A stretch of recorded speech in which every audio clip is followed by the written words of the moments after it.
And alongside of us, man, we have a best-selling author, television personality, contributor to Forbes, a radio personality, cultural intersector, the one and only from State of the Culture and Revolt Black News. Please welcome Eboni K. Williams. Eboni K. Williams. Ebony. Good morning. Good Hey, morning, hey, beautiful black hey. people. What's up, Ebony? How are you? Great, Ebony. I always love your energy. I love watching you guys on State of the Culture. I think you guys have some really important and substantive conversation on that show. And when they announced that you would be on that show, I was like, "Ooh, this is going to be an interesting mix of personalities." This is a far cry from doing Fox or CBS or any of those channels, CNN. What was it like when you first came on State of the Culture? How did the platforms differ for you? Indeed, Brother Sway. Hugely different. I mean, freedom in a word, right? And that I don't take it lightly, as you say, Sway. You know, I have been on a variety of other platforms, a lot of cable news, a lot of network news. And listen, you know, they serve a purpose for sure.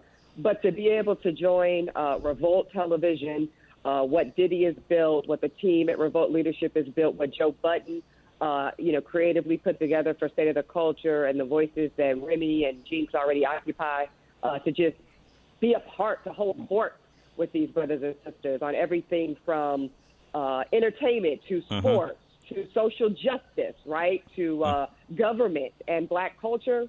It's a dream job. It's a dream come true.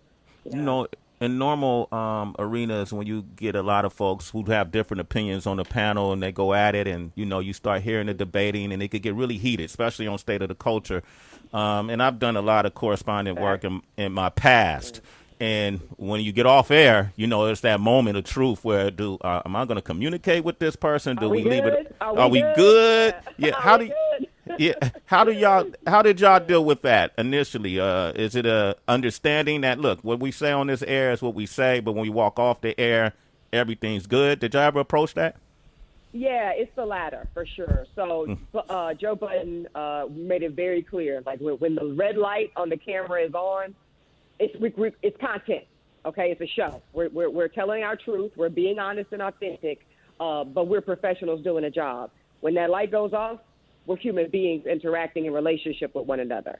And I think that was important to establish from a leadership perspective, and that's exactly what it is. And, these relationships are new for me, Sway. I'm about a year into knowing Joe now, a year into knowing Remy now, and a year into knowing Gene. And, of course, when you first meet somebody, you don't know what it is. And so, it took a minute, for everyone to really get to know, okay, this is Eb. She's cool as a fan. She's serious about her shit, but she's coming from a place of best interest for our people. And that is what we do share. You're right. Of course, you're talking about certain topics. It's going to be strong disagreement. Everybody got a strong point of view, and we each hold strongly to it. However, every last one of us, are joined by a single truth. We want our people to win. And because we trust that intention, right, throughout, that allows us to go in and out of agreement, disagreement, and when the show ends, it's all love. It's truly all love. Yeah. Eboni K. Williams is here, 888-742-3345. She's also the host and executive producer of Revolt Black News, which airs on Revolt TV. What was the idea behind Revolt Black News as opposed to just Revolt News? Well, that's Mr. Combs, our chairman of Revolt, of course, recognizing the moment, recognizing that, listen, we've been needing this. Let's be clear, right, Sway? When in history of this country have black people not needed and deserved a news with an editorial lens for us exclusively, right? It just so happens that this was the time, everything came together in terms of time and resources and ability to make that a reality. And what I love about this program, and really it was important to me to not just be the face of it, the talent of it. You know how the business goes, Sway. Sometimes they just want somebody to kind of get in front of it and carry it from an aesthetic point of view. And, I couldn't get down with that. So the executive producer part of it, that's not a vanity title for me on this program. This is definitely coming through my editorial lens. And I've got a fantastic team that helps me realize that every episode. So what we saw like last night's episode, police in the black community, we had to go there. unfiltered. And DJ Envy was able to share some perspective. Envy's father was a law enforcement member in Queens for years. So that's an interesting perspective. We had a black woman who's national spokesperson for police. And we had Brother Islam, who was able to talk about slave patrols and how we got police as we know them today and the history of policing black bodies in America. And then Jason Lee. We know him, as kind of a entertainment, gossip extraordinaire from Hollywood Unlocked. Jason Lee had a whole career working as a union leader, so he was able to help us break down police unions and why they extract such, 10 years. He worked as a union leader in California helping healthcare workers in their union efforts. So he was able to go deep with me in unpacking why police unions, right, in modern day, they have such political flex. They put so much money into politics, and these politicians are scared to death of them, and that is why police reform remains.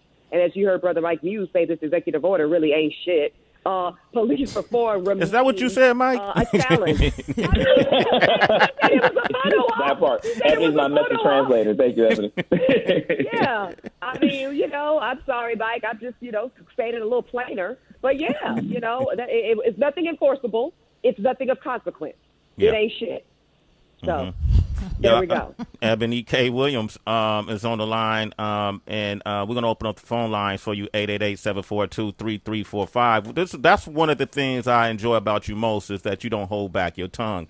And I remember when the CEO of Revolt made a public statement about holding back the black vote, if we didn't get the type of agenda or answers, I'm paraphrasing right now, from the Democratic Party, and I would assume the Republican Party as well. And a lot of us kind of didn't understand. We knew the sentiment, perhaps, but didn't necessarily agree with the message. And I'm going to play back a clip of Ebony K. Williams' response to this. Here it is. Sway. The NFL released a statement saying not that clip. With respect to his intention, I think the call to action is dangerous, and I think it's grossly irresponsible. This moment in time, politically speaking, is unprecedented. And I'm not talking about just because Trump's an asshole and he gets on Twitter and he does all this dumb shit. I really don't give a shit about that. I'm talking about Trump's ability to stack the judiciary. I'm talking about the federal courts of this country, including the United States Supreme Court. This man has already had 2 picks. Then you go to the appellate and the district court federal levels. Trump has already more successfully stacked the judiciary with young, far-right activist judges, more so in 3 years than President Obama was effectively able to do in 8. We have incredible influence as a black community to influence elections. That's important. I actually agree with your take on that. How did that roll over with Diddy? Did you get a chance to talk to him about that? Did he call you like, hey, Ebony, what you doing? How did that go? We good?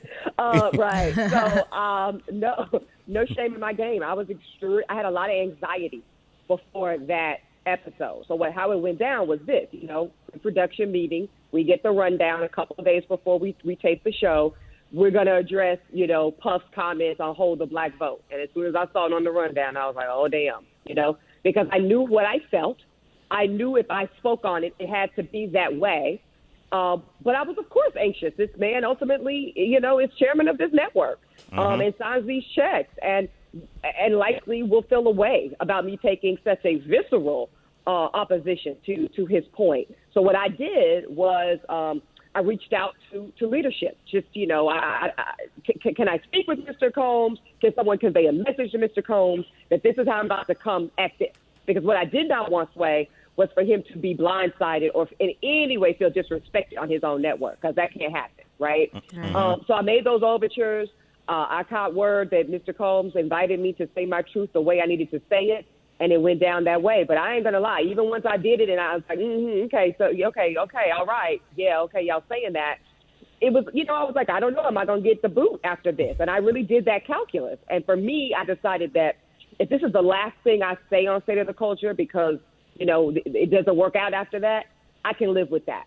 Yeah. I can live with that. That made sense to me. But look at God. Not only was it not my last day on State of the Culture, Mr. Combs and company decided to actually elevate my platform at Revolt and bless me with this opportunity with Revolt Black News. So I think that's a good lesson, right? Yeah. For everybody, and especially for young people. Don't be afraid of your truth, even when it is in opposition to authority, right? Because you never know what kind of respect you can gain when you step into that moment. It takes courage. It takes vulnerability. But I think it's a rich reward. I really do. Yeah. So we kind of know how he felt about it when he elevated you to executive producer of Revolt Black News. He didn't mind. Listen. No, I think he right. I think he sincerely feels that, the Revolt platform is for that. You know what I mean? It's for authentic and informed debate, and dialogue, and a safe place for us as Black people to do that with one another. And it became more than just rhetoric when he took action around it. And I deeply am grateful and respect that. Eboni K. Williams is with us from Revolt Black News. And the vote is so important, so important right now. And as we look back, even in Georgia, we talked about this on the show. We go in a lot of it. Let me not say a little bit. And when y'all do. The Georgia primaries was just corrupted with all kind of voter suppression, people waiting in line for 4 hours, workers not being taught how to use machines until the day of, especially in predominantly Black precincts, machines that were implemented 8 months ago when they should have been implemented years ago. In your opinion, obviously voter suppression is a weapon.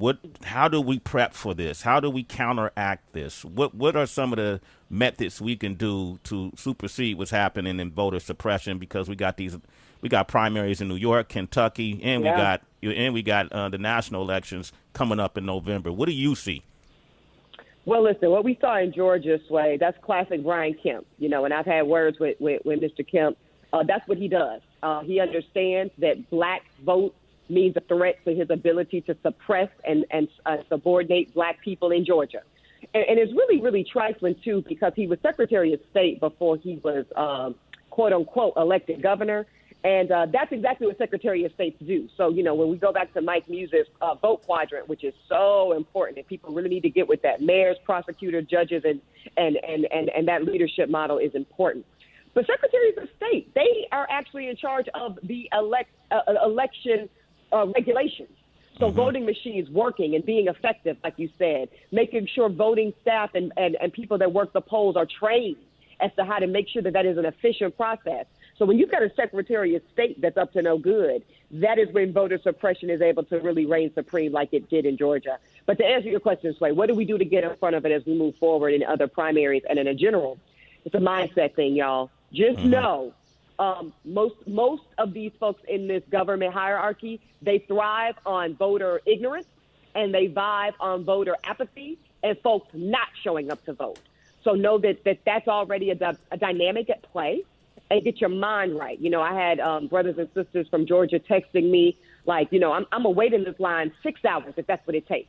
And it's messed up that is the requirement, Sway, but that is the requirement. We have to show that we will not be broken. You're not going to intimidate us with long wait times. You're not going to intimidate us with we're not going to get frustrated and just, throw our hands up and walk away. We're going to stay in line. We're going to keep asking questions, and we're going to see this process through because it's our constitutional fundamental right as citizens of this nation.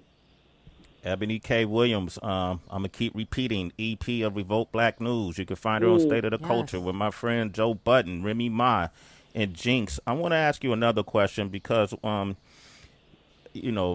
Taylor, Ahmaud Arbery, George Floyd, and the list goes on and on and on. And we reached the tipping point. People have had enough. We're seeing this in protest every day. And we're starting to see corporate America respond to something they should have been responding to decades, hundreds of years ago, the disparity of equality in the workplace. A lot of companies are coming forward with initiatives on how they plan to tackle systemic racism. And I want to ask you, Eboni K. Williams, what are some of the things, in your opinion, we should be looking for these companies to implement and how to go about it? Yeah, it's critical, Sway, and I'm glad you brought it up. Next week on Revolt Black News, we're going to do a whole episode. It's going to be called "Take Your Foot Off My Neck at Work." okay? Because their feet are not, seriously though, right? Their feet are not just on their boots, their feet are not just on our neck in the streets. It's happening every day in workplaces across this country. And that's no matter the industry, banking, education, finance, media. I mean, let's call it out.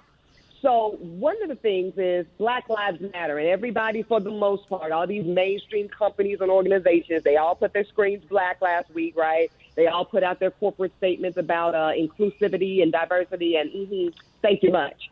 But do Black Lives Matter enough for you to hire us? And not just hire us in subordinate positions where we're just, and no shade, but, grabbing coffee and making copies. Do Black Lives Matter enough for you to ascend us to the highest levels of your C-suite, of your corporate leadership? How many Black people are your CMOs, your CFOs, your CEOs? How many Black people serve on your board of directors? And this is a big question for corporate America, because we know that the board of directors is actually who runs shit.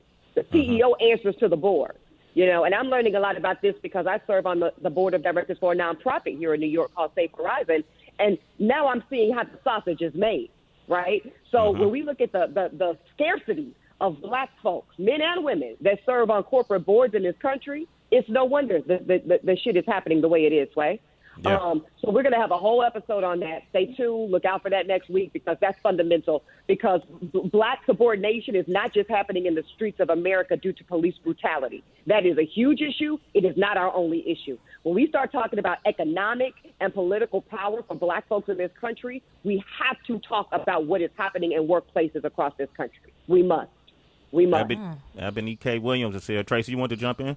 Yeah, I definitely do. Wow, my girl, you have such a powerful voice, Eboni, which I've known from seeing you on the screen, but being even a bit closer to you, obviously not in person, but being able to interact with you, I stand side by side with you. Salute. Really support you. Thank you, sis. Yeah, you're welcome. I'm wondering your thoughts, as of recent, but this has been an ongoing conversation with Black women just looking at Black men and saying, how can you be stronger allies to us? We are on the front lines. We say his name, but we don't hear say her name, right? And this is in light of the murder of Toyin. Can you give a message to Black men? Because there is a code of silence that we speak about with police force, but then there's kind of a code of silence when it comes to bro code, right? What would be your message to Black men on how they can better support us, protect us, champion us, beyond being someone's boyfriend, but as a brother, as a friend?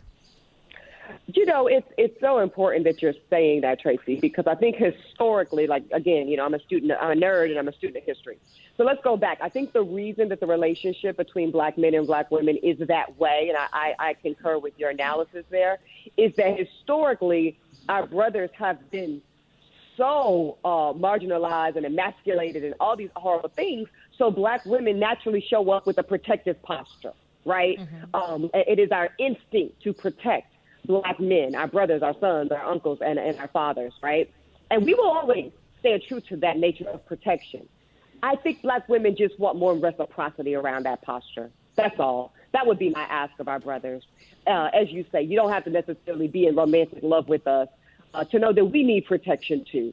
And I know the narrative of Black womanhood is one of strength, and we are strong. But don't ever mistake that strength and that commitment and that tenacity for us not being in need as well. Black women are in need. And say her name, it kind of started as a national narrative, and it kind of got hijacked because the minute we want to just take a beat and just acknowledge exclusively the plight of Black women in this country, it becomes Black women and I think that comes from good intention, Trace. But I think we have to acknowledge the consequence of that, because once again, then we as Black women get drowned out. Once again, the spotlight is taken from us, and we never really have that moment to acknowledge authentically the burdens that we have in this moment that are unique to us as Black women. Not better, not worse, just unique. And I just want our brothers to understand this is not a competition for who's got it worse, right? Sadly, we're all in this thing together. But we want our brothers to show up and protect us too, as we will and have continued to protect them. Amen. Absolutely. Ebony K. Williams is here. I'm going to take one or two calls, Ebony. You on the show. You're a member of Sway in the Morning, too. Yeah, okay? Yeah, okay. I'm with it. Thank okay. you. Absolutely. We got DeAndre on the line from Georgia. DeAndre, you have a question? Yes, sir. First off, how's everybody doing? Good morning. Hey, Good morning. I'm doing well, man. Top of the morning. Yeah.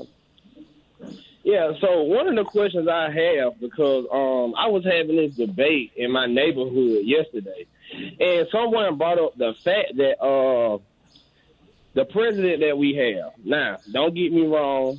I'm not for anybody. I'm not on anybody's side, but they made an interesting correlation just by saying, why do we hold President Trump to so high of a standard, but we didn't hold President Obama to that same standard? And when they was making that point, you know, they kind of made points on both of the presidencies and stuff that they did trying to make the country better. And my personal opinion is, if you look on paper and you see some of the stuff that Trump's done, which some of it is good, all of it is not good, but most of it is good.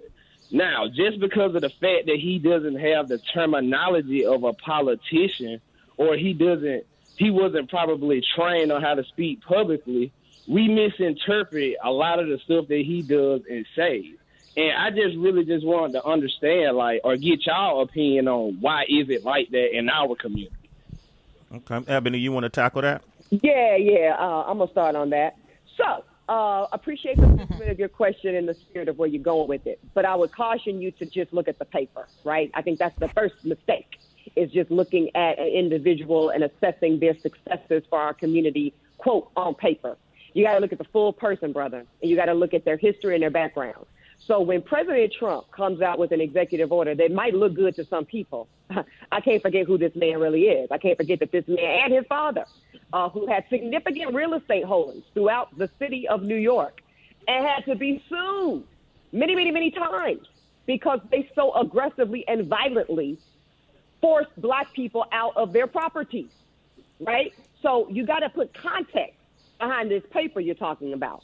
Trump is somebody who, let us not forget, called for the death penalty. We don't even have the death penalty in the state of New York.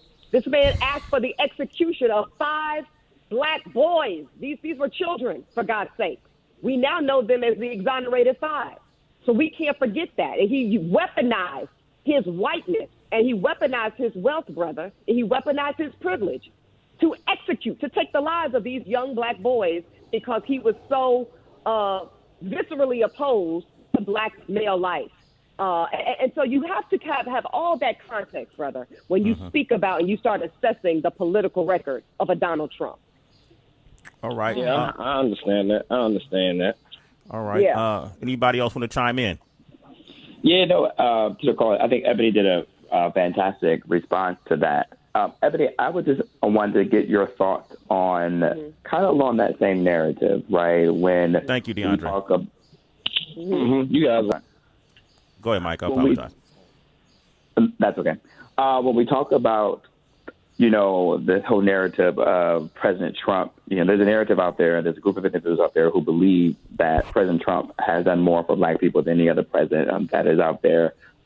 When we talk about the black MAGA Trump supporters, we have a lot of those who are listeners of Sway in the Morning.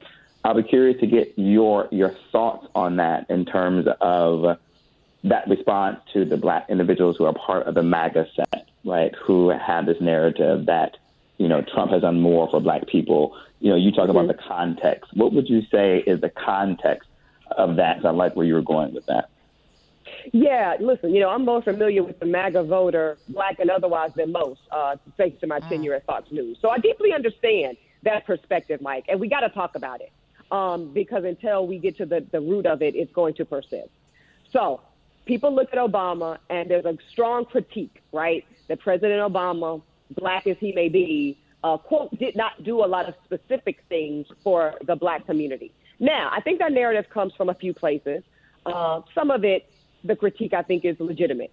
But some of the things President Obama did for the nation had a positively amplified impact on black community members. And if he doesn't get quote unquote credit for that, Mike, right? Because we don't call them Black initiatives. So when we talk about President Obama's expansion of health care and the ways in which it expanded, not that Obamacare is without fault, but in general, more people had coverage, more people had pre-existing condition coverage and things like that. That has a direct positive net gain for Black people. Fact. When we talk about, again, some of the other federal judiciary issues that President Obama is able to lay claim for, the net positive for Black folks is high. It's not called a Black initiative, so we don't think of it as for us, but indeed it impacts us well. Now let's go to Trump. Trump is a messenger. Now, we can debate whether it's we like the messaging or we don't, but it's effective. And so when Trump says, look at all the good things I've done for Black people, he opportunity zones or this or that, it's because he's saying it in a way that makes us feel, some of us feel, that it's especially for us. But like you say, Mike, so perfectly, once you pull back the layers of a lot of this rhetoric that Trump is, quote, talking about, that he's, quote, so doing for us, he ain't doing shit for us. He's making statements. He's putting together executive orders that aren't worth the paper they're written on. They have no enforceability. They have no staying power. And it's feel-good talk. That's really all it is. And so, no, I'm not going to credit Donald Trump for doing anything for the Black community by way of these, quote, opportunity zones or this co-respondent policing or any of this bullshit, because I see what it is. He's created a narrative that some folks find convincing. But what has he really done for us? When you pull it back, it's not a lot there. And so, listen, I'll continue to say it, Mike. I'll continue to educate people on it. It's not because I have a personal issue with Donald Trump. I just hate to see our people be fooled, frankly, so easily by rhetoric. You know, I'm not impressed with rhetoric, never has been and never will be. And Trump is a rhetoric machine. Eboni K. Williams, give her a round of applause, ladies and gentlemen. Eboni, thank you for being a part of Sway in the Morning and the Political News with Mike Muse. Man, I love it. I love what y'all are doing. Tracy, Heather B, love y'all queens. Thank you so much. Mike Muse, brother, continue to push your vote quadrant. And Sway, you're an OG. You're one of the godfathers in this game, and I thank you for your platform. I really do. Absolutely. Salute. Eboni, thank you, Eboni. We appreciate you. Yes, I can't wait to meet in person. Indeed. Bye, y'all. All right, Bye-bye. Take care. Eboni K. Williams, follow her on social. That was great. We got more coming up. Mike Muse, thank you for being on this morning. Mike Muse. Absolutely. That was great, Mike Muse. People loving the quadrant. You got a lot of callers that want to talk about the quadrant. Trent in Tennessee, Tareen in Pittsburgh, Kenneth in Arizona, Lloyd in Oakland, Lewis in Pennsylvania. Mike, let them know where they can hit you up directly. Yo, citizens, hit me up at I am Mike Muse, MUSNSAME on Twitter and Instagram. We got sports up next. Yeah, Sway, citizens, we got to talk about the NBA. Shade 45.